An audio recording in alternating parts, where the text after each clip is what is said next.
வேலையில சாதிக்கணும்னு நினைச்சேன். எல்லாத்துக்கும் முடிவு என்ன? இப்ப நிறைய பணம் வச்சிருக்கிற ஒரு முட்டாள நின்னுட்டு இருக்கிறேன். ஆமா தேவி, நான் ஒரு முட்டாள நின்னுட்டு இருக்கிறேன்.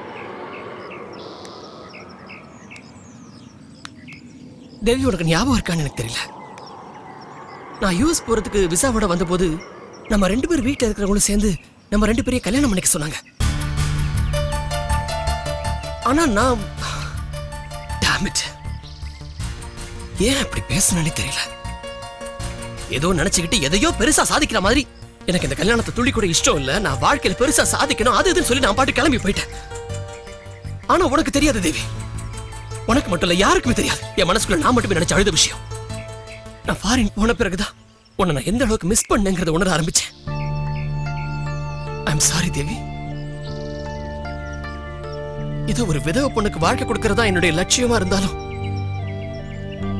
என் ஆழ் மனசுல உன் மேல காதல் இருந்துச்சு தேவி. ஐ எம் சாரி, என்ன மன்னிச்சிரு.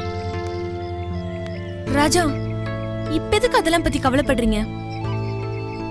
நீங்க கேக்குற சாரினாலயோ நான் கொடுக்கிற மன்னிப்புனாலயோ இனிமேல் என்ன நடக்க போகுது? நடக்கும் தேவி, கண்டிப்பா நடக்கும். அது நமக்கு தான் இருக்கு. இப்ப நான் எந்த மனநிலைமையில இருக்கு தெரியுமா? ஒரு பொருள் மேல நம்ம ரொம்ப உயிரைய வச்சு ரொம்ப ஆசையா பார்த்துட்டு வந்துட்டு கொஞ்ச நாள் பொறுத்து அந்த பொருள் நம்ம கையை விட்டு போய் எதிர்பார்க்காம அந்த பொருள் ஒரு நாள் திரும்ப கிடைச்சா நம்ம எவ்வளவு சந்தோஷப்படுவோம். அந்த அளவுக்கு சந்தோஷத்துல நான் இப்ப இருக்கேன்.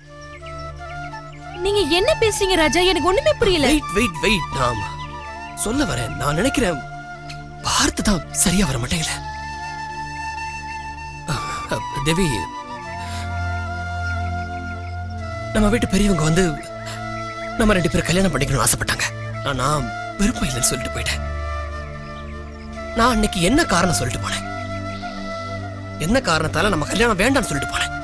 வாழ்க்கையில ஒரு விதவை பொண்ணை கல்யாணம் பண்ணிக்கணுங்கிறது என்னுடைய எய்மா, ஒரு லட்சியமா வச்சிருக்கேன்னு சொல்லிட்டு தானே நான் ஒன்னு ரிஜெக்ட் பண்ணிட்டு போனேன். ஆனா இன்னைக்கு பாரு தேவி, விதிவசத்தால நீயே ஒரு விதவையா என் முன்னாடி நிக்கிற. எனக்கும் உன் மேல. ராஜா, நீங்க புரிஞ்சுட்டு தான் பேசுறீங்களா?